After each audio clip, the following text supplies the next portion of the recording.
1, 2, 3, 4 now to Jörg Müller. So it's not the reliable points gatherers in the minor positions that are leading here. They are the top race winners. Fourth place, 70 points, 2 adrift of Tarquini and Prio, and 12 adrift of the lead is one-time race winner Nicola Larini. Dirk Müller in fifth place, 64 points to 82 of his teammate Jörg. And Dirk has got 2 race wins to his credit, but 1, 2, 3, 4, 5, 6, 7 no-point score races, and this is only race 16 of the championship, so he's got almost a 50% non-score record. Not what you call a great season for him. He's in fifth, Roberto Colciago in sixth. And as they get away from third place, Frank Diefenbacher smoking the hides a little bit to bring some warmth into the tyres and leave a bit of rubber on his grid position. And as we said, Diefenbacher scoring his first points of the European Touring Car Championship. Hane scored points for 8th place in race 2 at Magny-Cours. For 6th place, rather, race 2 at Magny-Cours, and a point for race 2, 8th place at Brno. So he has 4 points, Diefenbacher now with 3. Same number as Andre Coto. Audi Hane has the same number as Fabio Francia. So on board with Muller J. As Fabrizio Giovanardi, as was, I think, rather cruelly pointed out to him on the grid, although it's a fact that he'll be all too well aware of, leads the field round for the first time all year. Tough luck for the reigning champion, and considering the years he's had with Alfa Romeo in the last 5 or 6 years, to be on pole position purely because of a reverse grid really is no indication of his talent, but more of where his car is regarding performance compared to the Schnitzer BMWs and the Auto Delta Alfa Romeos. Tony Garcia, his teammate, starts 5th ahead of Andy Prio as you run down the grid. All the cars all seemingly making it safely away from the green flag lap this time. At least we didn't get any shots of anybody stationary, but I think we didn't in race 1 either. Diefenbacher there, the yellow car weaving. There's Prio with the Union flags very prominently on his car. Tarquini and Jörg ahead of Dirk. Hane. The red Dayglow strips, incidentally, around the white BMW, the Carly Motorsport car, that's Heisman. The yellow Dayglow strips are his teammate Tom Coronel. It's Fabio Francia. See, black car with a red splitter. Yes, it's easy to make that mistake when you're dull. And through turns 8 and 9, which last year didn't really seem to produce too much in terms of excitement, but this year in the touring cars have been really the scene of an awful lot of spectacular offery. And in the Formula Renault V6 grand race yesterday as well. So coming to the grid with Andy Prio, looking for spot 6. Looking at those boards hung over the wall, row 1, row 2, row 3. And where is Tom Coronel off to? Tom Coronel from 2nd on the grid is pulling off. He's obviously got a problem, and a major one. Temperatures must be well excessive for Coronel to want to pull off there rather than to start the race. Maybe his clutch is slipping, maybe he's lost drive, he's lost the drive, or he's switched it off. It may have switched it off, accidentally knocks the wipers on as he gets out of the car, and that will mean yellow flags for the start, but they should still start it. Tom Coronel bails out of the Carly Motorsport car, and the diminutive Dutchman will be very disappointed with that. A chance definitely for a win here, I would have thought, for Coronel, or at least a really good stab at it and a hell of a good race. Tom, if I were you, mate, I would be back on the wall. Okay, red flag. They are going to abort the start so they can move Coronel's car. And that means that even if they can do something to fix his car rather than just drag it out of the way, he cannot resume his grid position. Now, everybody else will be flicking the ignition to off, because racing cars, unlike road cars, are not built to sit in traffic without overheating. They're built to sit in high-speed airflow without overheating. In other words, if you've got an engine that needs to run at 160 degrees at 160 kilometers an hour, that's all the radiator's built for. If you sit stationary idling, you will boil it. It's as simple as that. Race cars, touring cars, no matter what they are. Let's hope he takes up the slack nice and gently. There we go. Do not have idling ability, so the engine's switched off immediately, particularly for Giovanardi, Diefenbacher, Colciago, the men on the front row of the grid, and also no aircon, of course, so the doors open on this hot afternoon at Oschersleben as Tom Coronel is unfortunately towed into pit lane. An ignominious start to round 16 for him, a round that perhaps promised a lot, and I don't think the lock's going to get him round the safety car. Safety car man spotted that problem as well. He's backing up. So now mechanics and battery trolleys onto the grid. Apologies in advance then to David Duffield and everybody who will be hoping to join us on time for the coverage of the Vuelta. I'm sure they're not necessarily tuned in at the moment, but we are undoubtedly therefore going to run late. So tyre trolleys, air jacks and everything else out there.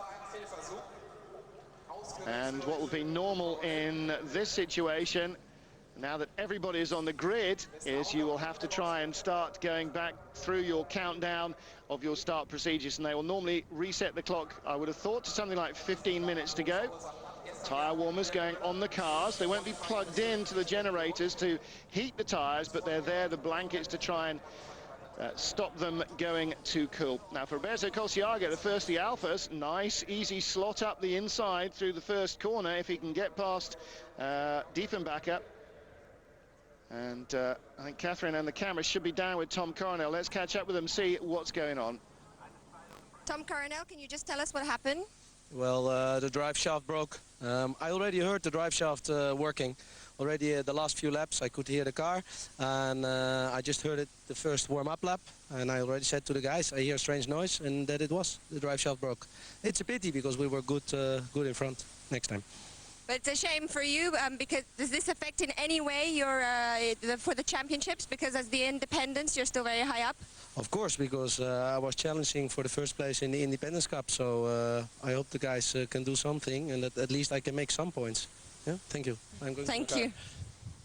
So Tom will rejoin the Carly Motorsport crew, and Carly Klinkhoff's boys will try and get a new drive shaft into that car and see if they can at least start him from the pit lane, because as he says, if he can get any points at all, it's better than nothing. So Jörg Müller doesn't really need the pressure, but he's always good for a quick quote.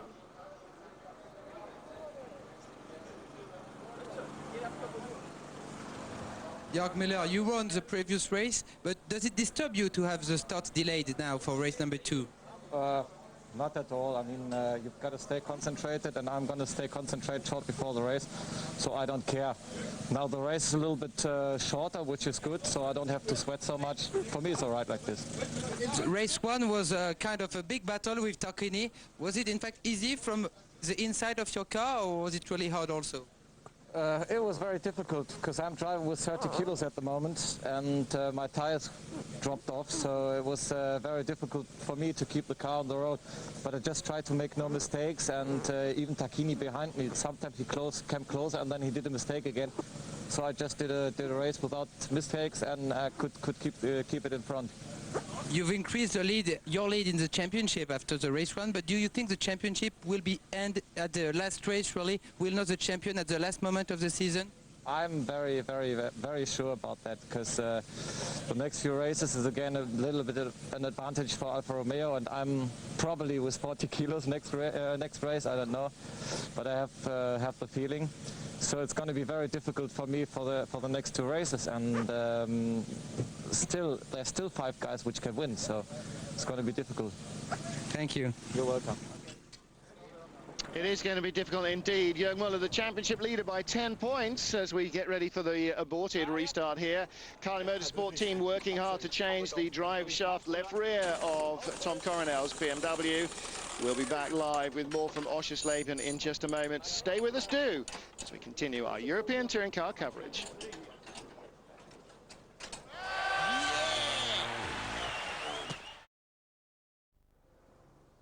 Back live at I'll start that again. Back live at Oschersleben, round 16 of the FIA European Touring Car Championship. Start has been delayed, and we will get the 5-minute board at 5:04 Central European time, 5:03 in just a couple of minutes. Meanwhile, let's catch up with heavily weighted Nicola Larini. Nicola Larini, you're on the last position of this grid, so explain us what happened in race 1 for you. The front right tires in braking blow up, and I'm straight on, but it was just 3-4 laps before I feel something wrong on my right side. There was a vibration, and then I tried to attack Giovanardi, but was quite impossible because there was a lot of understeering, vibrations coming up so strong. At the end, was broken. Nothing to do. Thank you. Well, we saw Lirini, didn't we, going off at high speed between 8 and 9 and then scooting into the pits, and that's what the problem was, clearly. 5 minutes to go. Carly Motorsport team still working to replace Tom Coronel's drive shaft. Coronel, the reason for this red flag, he was on the front row of the grid, pulled into his grid position, but the drive shaft was broken. As everybody else slowed down and stopped on the warm-up lap, he continued rolling to try and get out of the way, but could not get far enough out of the way, and the race was halted. We'll get the 5-minute board in just a second. Race will be shortened by 1 lap because there will be another warm-up lap now. So race will now be 13, not 14 laps. No refueling allowed, no other changes of tyres or anything else to the car. This is the Seat Sport team. Frank Diefenbacher in race 1 scored his first points in the European Touring Car Championship, and it's Frank who takes us round the track.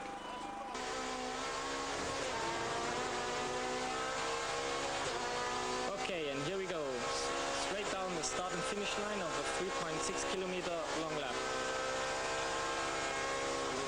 And here we are, straight down braking, very hard, 4th gear, 3rd gear, 2nd gear, and into the long 180 degrees right-hander.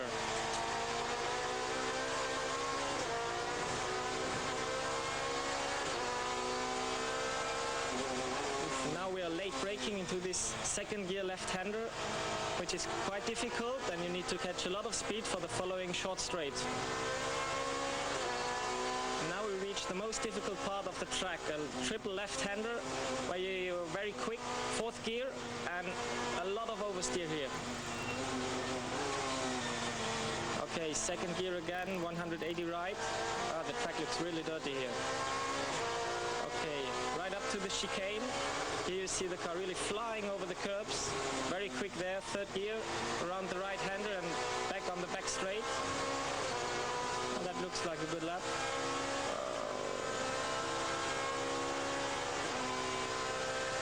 Okay, now hard braking, 4th gear, and right into the chicane. Now we're almost flying over the curbs here, using all of the track. And now we're nearly on start-finish, just this right-hander. Okay, 2nd gear, and we go back to the start-finish line. Look for a good line here, so maybe we have an overtaking point at the end of the start-finish, but we will see.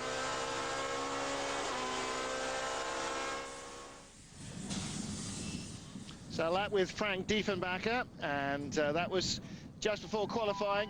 Diefenbacher there, the yellow Seat, the 2nd car on the right-hand side as they look at it. Here's Dirk Müller. The first race was not so good for you. Now you have 18 points less than Jörg at the championship, so is it time to help him? I mean, definitely the first race was not the luckiest one. My car was excellent, thank you for that, for the team Schnitzer and BMW. I got problems while shifting, and I misshifted quite a lot, and therefore I went 2 times wide. I feel really, really bad at the moment, and now really, I have to say, we need to see that Jörg is going to win the championship. I will see, I mean, I won't fight with him. We'll see. Thank you. I will help. Well, I won't fight with him. He just a shade shy of saying now I'm going to support Jörg all the way through, because, well, I don't know, mathematically, let's see, 40 points on offer for the, let's go back again.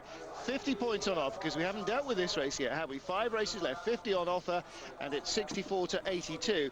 So if he gets all 50 points, Dirk Müller will go to 114. And if he gets 8 for 2nd place, 5 8s are 40, 8 9 122 for Jörg Müller. So if Jörg follows Dirk across the line 1st and 2nd every time, Dirk can't win. But mathematically, it's not impossible for him to win the championship yet. And from 5th place with 5 races to go, he really does not want to give it up, because we've seen from Tom Coronel, from Nicola Rini this weekend, from last weekend with Gabriele Tarquini, it's perfectly possible for your car to retire on you through no fault of your own or indeed anybody else's. But just to break, it's also perfectly possible to be caught up in somebody else's incident or one of your own creation. So nothing is for certain yet. In fact, nothing will be for certain, I think, until the end of the very final race at Monza. And Jörg Müller said that was pretty much his opinion of it. I think you can't argue with that. Andy Priaulx starts up. 2 minutes, clear at the grid, start the cars, thumbs up, everything A-OK. And the mechanics and the batteries will all leave the grid. The reason cars have batteries to help them start, incidentally, is because the racing battery is just there to run the electronic ignition system, not for starter motors and all that kind of stuff during the race. And there is, generally speaking, not any kind of an alternator in most race cars either. So the battery doesn't get particularly well charged. There is the hole where Tom Coronel should have been. Interesting to see, if we can, whether Coronel will line up at the exit of the pit lane at any time during the warm-up lap and before the final red to green light start procedure commences. Pole position then for Fabrizio Giovanardi, a gap alongside him. Behind him, Frank Diefenbacher, Roberto Colciago, the yellow and the red car, left to right. Then behind him, behind them rather, Garcia and Priaulx, Tarquini, and then Jörg and Dirk Müller. Jörg Müller, of course, winner of race 15 here, the first race at Oschersleben. Andy Priaulx, second for a long while, finally ended on the podium in 3rd place in that one, and is tied for 2nd place in the championship with Gabriele Tarquini.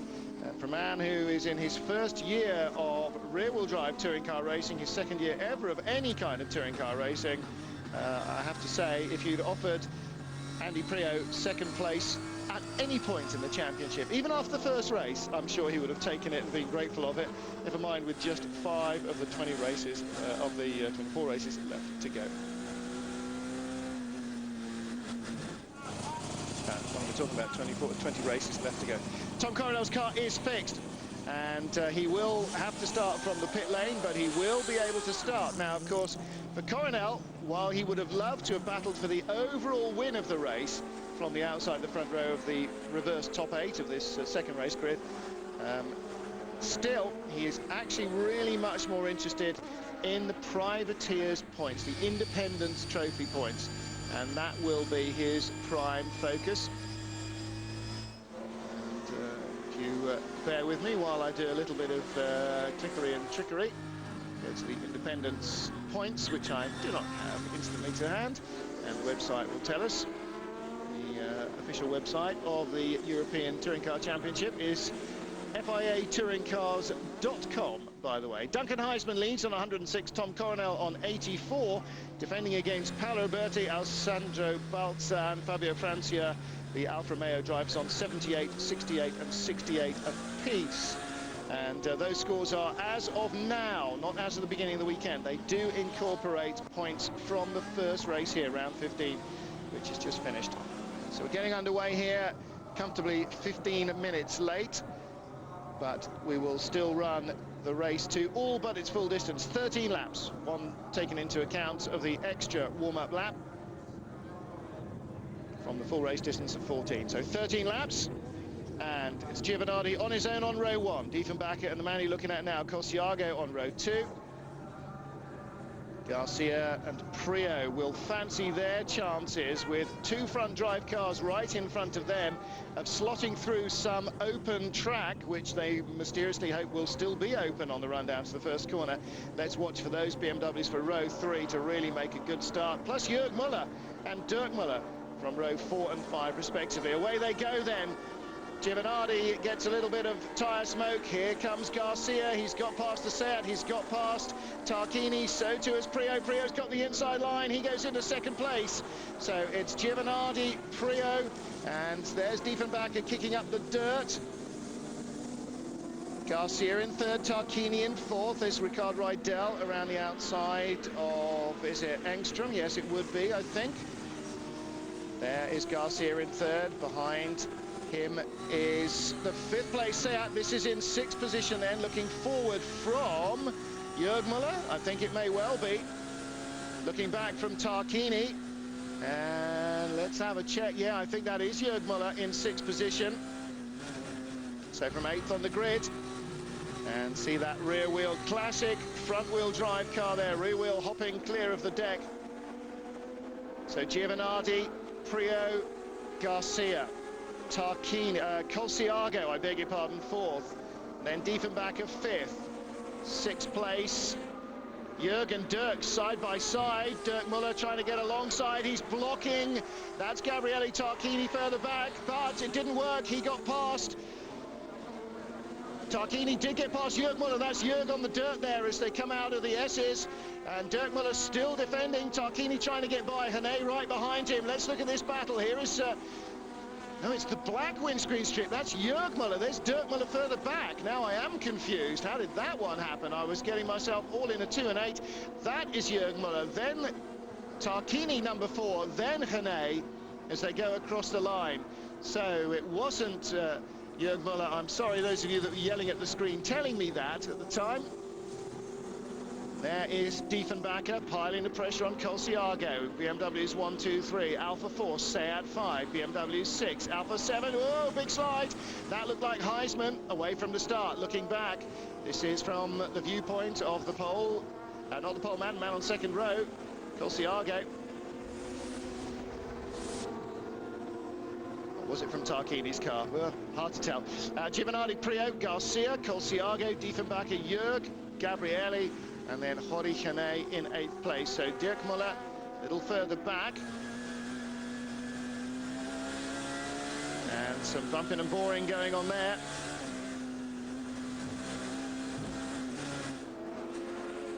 And there is that battle with Hane, and it's Heisman. It is Heisman behind him. And Rydell.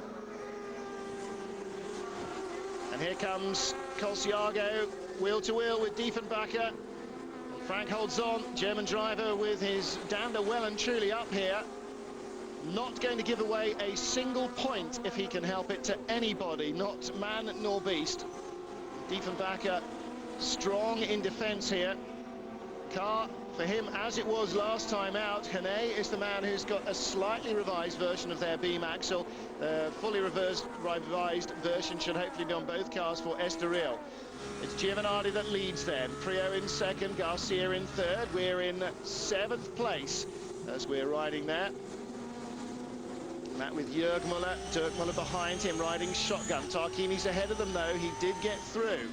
Colciago, Tarquini is away from Jürgen Dirk.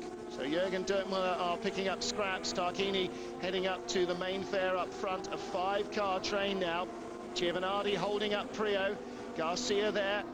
Despite their battle behind, Diefenbacher and Colciago. Now 4th and 5th, not 5th and 4th. Diefenbacher got alongside and around, and then defended strongly to stop Colciago getting back in front. Let's have a look here. A little bit of contact there for the number 9 car. Just a little tap into Hori Hane. I think that may have been Jörg Muller's bumper cam. First, 2nd and 3rd, close as you like. BMW's all together. Andy Prio in the middle of the BMW Italia Spain teammates. Giovanardi, the reigning champion, and Garcia. Team, as mentioned earlier, run by Umberto Grana, former European Touring Car Championship winner as a driver.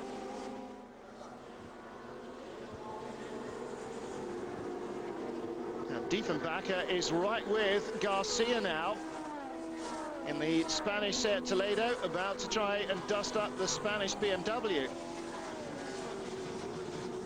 And with him has come Colciago. Tarquini is closing in as well. 1.5 seconds behind Colciago at the line last time. That's got to be less. This time it is, well, still showing 1.4. Nothing between the lead trio though. 0.2 and 0.3 between Giovanardi and Prio and Garcia respectively. And then Diefenbacher right with them. Priaulx running out a little wide. Garcia can't get inside. Priaulx using the road there to try and get a good run down into the Bilstein S's. As they came out of turn 4, long double right-hander. Now they're on the stadium straight down to the Shell S's. This is an overtaking opportunity. Diefenbacher's giving Garcia a worrying look. That's a long way back to be thinking about making that move from, and the speed that Diefenbacher carried through the corner, right up behind Garcia. We might be seeing a move for third place in a corner or two. Into 8, Garcia has to defend very heavily into 9. He saw the danger building, and as Diefenbacher's pupils loom wide in his eyes, Giovanardi pulls over far right of the track. He's letting Priaulx go, but he's trying to do it in as gentlemanly a manner as possible. Priaulx goes by him into the lead, and Giovanardi in trouble. Garcia goes through as well. And Diefenbacher going, come on, get out the way. I've got a race to win here. Give the boy 3 points, and suddenly he thinks he's the race winner in. And through 2 goes Colciago. Tarquini can't get by on either side there of Giovanardi. And Gio is not long for this race. If he's giving away positions like that, it's not for the love of it. Colciago still trying to get by. Giovanardi hanging on, not going to give them away. You can take them from him because he's not temporarily as strong as he would like to have been, but he will not give them away. Oh, no, Giovanardi surely not playing tactical games, just slowing down so he can bottle up the alphas behind. Don't see how that would work too well for either he or teammate Garcia. Garcia's ahead of him in the championship, but only by 2 points, so there's certainly nothing of that nature happening here. But Giovanardi, or maybe he had a malfunction in the car, maybe a slight miss that's now cleared itself. Stranger things have happened at sea. Looking back from Tarquini. And there, whoa, Giovanardi running wide there, under pressure from Tarquini. This is Jörg Müller's view of it. And Müller on the right of picture, Dirk Müller on the left of picture, side by side down the straight. And is Dirk getting ahead of Jörg? Couldn't quite see what happened there. But as I was watching that, did Priaulx take the lead from Garcia? He did. Priaulx leads from Garcia. Sorry, I was looking further back. I hope you were watching the lead battle. Priaulx, Garcia, Diefenbacher, now Giovanardi, Tarquini, Jürgen Dirk, and then Duncan Heisman. So Tarquini on his own as Colciago slips down the order. Giovanardi with Tarquini right behind him. Last year teammates, this year rivals from different sides of the fence. Let's have a look back. This is back from Tarquini. Whoa, and down the inside, the 42 car locks up. Jörg gets inside. Did he get by cleanly? Well, let's have a look again at what timing and scoring tells us. Jürgen Dirk behind Tarquini, but ahead of Heisman, and Colciago behind Heisman as well. So Colciago is sliding down the order. Nicola Lurini only in 11th place, by the way. Coronel 17th at the moment. Last of everybody, and ooh, Priaulx's car is getting wilder and wilder, as in race 1. Only 10 kilos of ballast, and he has got the car set up very wild indeed, and worrying himself, and I'm sure everybody watching at BMW in Bracknell. Garcia's still with him, and Garcia, I still think, fancies a victory in this one, but not quite as highly as Diefenbacher does. I think Diefenbacher must be boring holes into the back of the 2 BMWs with a wide-eyed glare at the moment. Diefenbacher and the Seat in 3rd place, 0.8 of a second covering the top 3. He says touring car racing is like watching traffic on the M25. Giovanardi still holding off Tarquini. Jörg Müller, though, behind him as well, the championship points leader. Everything crossed and then some on the Seat pit wall. I think they too, sensing not only can this boy get his first points of the year, he can get Seat's first podium finish. And, well, no, it's not beyond the bounds of possibility. They're on lap 6 now of 13, approaching half distance. There goes Rydell through, shot in 12th place behind Nicola Larini. And it's a very close race. Let's see, 5 seconds is the top 10. It's pretty close. Prio, Garcia, Diefenbacher, top 3. Then Giovanardi and Tarquini. Then the two Mullers, Jörg from Dirk. Then Colciago, dropping away behind them. Not much, but still a little. Then Heisman. In fact, Colciago gaining. He's got back past Heisman. He's back up to 8th, ahead of Duncan Heisman. Heisman won't fight that one too much. And Dirk Muller coming across the line behind Jörg Muller with front-end damage. The damaged nose is starting to drop, and the splitter is dragging. He's run off ground somewhere and through past Giovanardi goes Tarquini. Gio got in too quick into the left-hander, couldn't hold it into Hotel.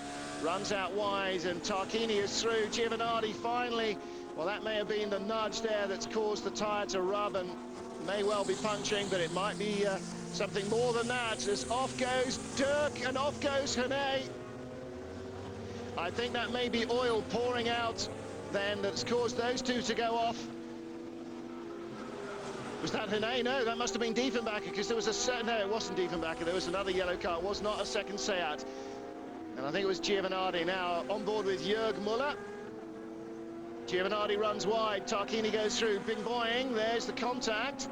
And through goes Jörg as well. Look how tight he is over the inside there, ditch hooking his way through. So Prio still leads.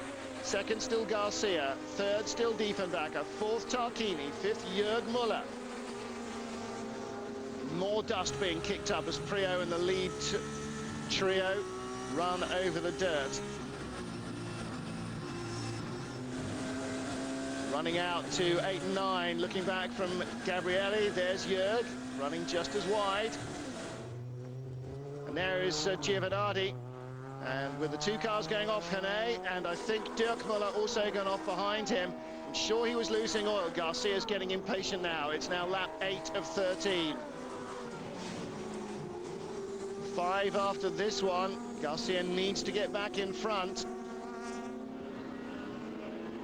Doesn't want to let Andy Prio get too settled. That's why he's pushing so hard, but he needs to as well, because Diefenbacher is still right behind him. Diefenbacher's having a little bit of a breather. Dirk Muller off, but back on. We saw him go off on, well, I think it was probably on oil down at the Hasselrode corner.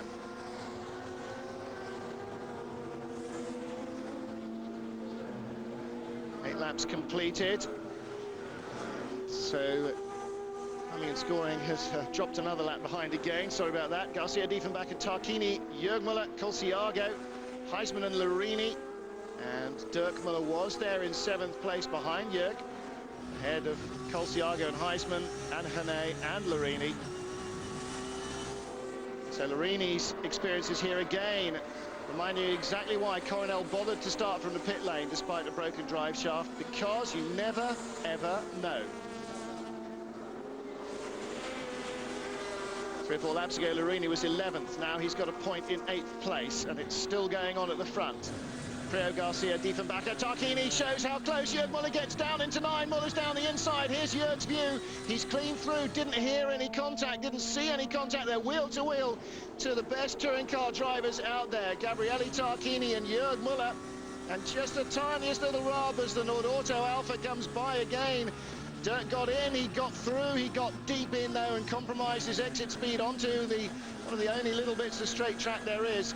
Great impetuous move. No, impetuous is not the right word. A great buccaneering move from Jörg Muller. Didn't hold it though on the straight. Tarquini just managed to eke his way back past in the Nordauto Alpha. Prio, Garcia, Diefenbacher, Tarquini and Muller. Roberto Colciago still in 6th place. Heisman and Larini in 7th and 8th place. And Larini a long way back from Duncan Heisman. He's nearly 5 seconds away from an extra point in 7th place. But look at this, Tarquini still under threat. Jörg Muller wants this championship bad. Really, really wants it bad. And he's determined to take the fight to Tarquini here, especially because here should be a better track for BMW. They're anticipating than Estoril and certainly than Monza are likely to be. Looking back from Gabrielli. Again, turning into 8 and down into 9. This time he's not close enough. Tarquini had a much better line into 8 that time, carried the speed through into turn 9. And Dirk Jörg rather, just having a little half thought about it. Couldn't make anything happen there for himself. Hane and Muller still running, but Giovanardi out of the race now.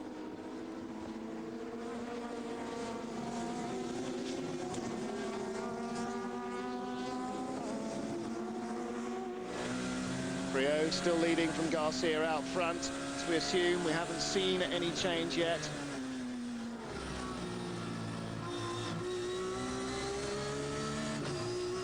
Tarquini and Jörg Muller putting on a great show for the fans here, as are the lead trio, as behind are Cosiago and Duncan Heisman. Heisman, like Muller, struggling to find a way past the powerful Alfa Romeo.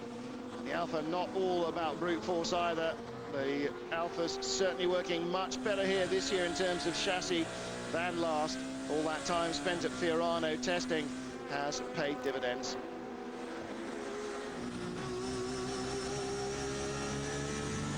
Well, Jörg Muller already one win here today, but unlikely for him another one. Probably won't even get up onto the podium. Lead trio just a little too far away. Tarquini and Muller then. And again, turning into 9. Muller down the inside, and another very late effort. Gets by cleanly once more. No contact. Tarquini, can he fight back? Here he comes. Gabrielli coming alongside him once more. And Jörg Muller with his chin down behind the tank, so to speak, metaphorically trying to eke out every half an ounce. Tarquini cuts to the inside, but he can't get through under braking. Muller holds on to 4th place. Tarquini right with him. Contact between the two of them. Muller a little offline, but I think there was something dropping off the nose of Tarquini. Right, no, it wasn't. It was a little bit of broken bodywork off the back of the BMW. As Gabrielli got right in behind him. Well, now, Jörg will not be complaining about that. And I don't think Gabrielli will be complaining about either of the two moves that Jörg pulled on him. Both seemed to be clean. We couldn't see any contact. There's certainly no signs of that heavy contact or a contact of any kind on those two cars. Priaulx Garcia, Diefenbacher, still covered by 1.2 seconds. Gap spreading a little as Diefenbacher perhaps finds that the Seat's tyres are going away quicker than the BMWs out front. Well, now I said that Jörg Muller might not stand any chance of getting on a podium. I think time is very short indeed, unless Diefenbacher has a problem. But he may have a problem, not wishing anything on anybody. But now he's up into 4th place, and that's more vital points.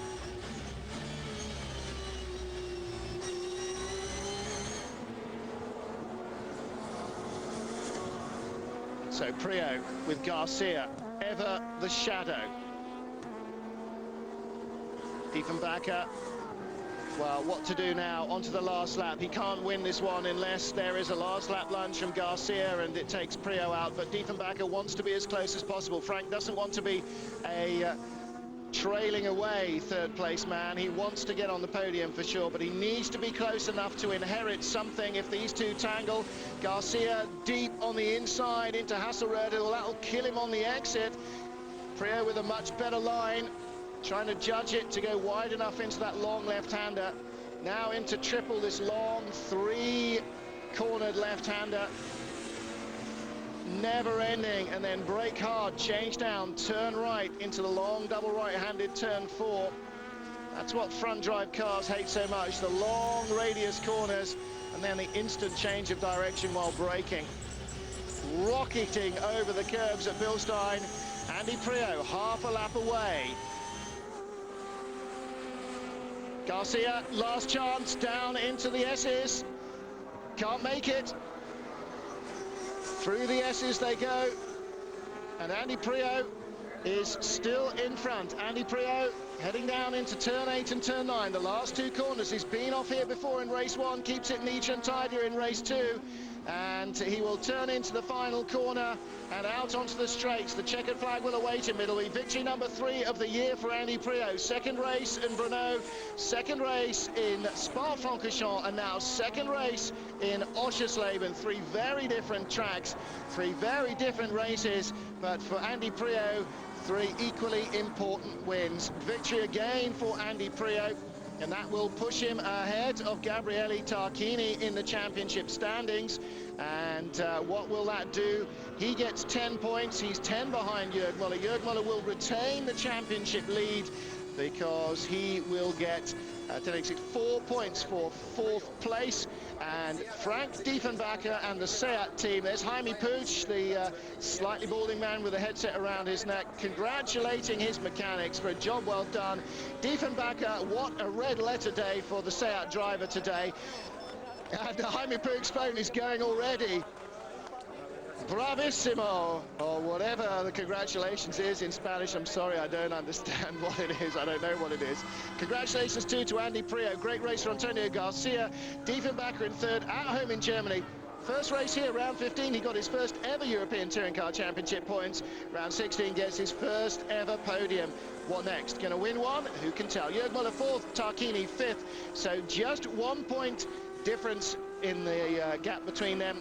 Tarquini is now 11 points back of Müller, but between them, Andy Priaulx advances into a sole second place once more. So it'll be Müller, Priaulx, Tarquini, your championship top 3. Let's catch up with SEAT's Jaime Puig. Jaime Puig, a great result for SEAT Sport, 6th in the first race, and now first podium of SEAT in ETCC. How do you feel? We feel fantastic. I mean, you can imagine, all the team is happy. We needed that, you know, always on the races. The first year was to learn. We are learning. We didn't thought we learned so easy or so fast that could be podium, but obviously we are very, very happy. Diefenbacher was also fantastic, German for his home race.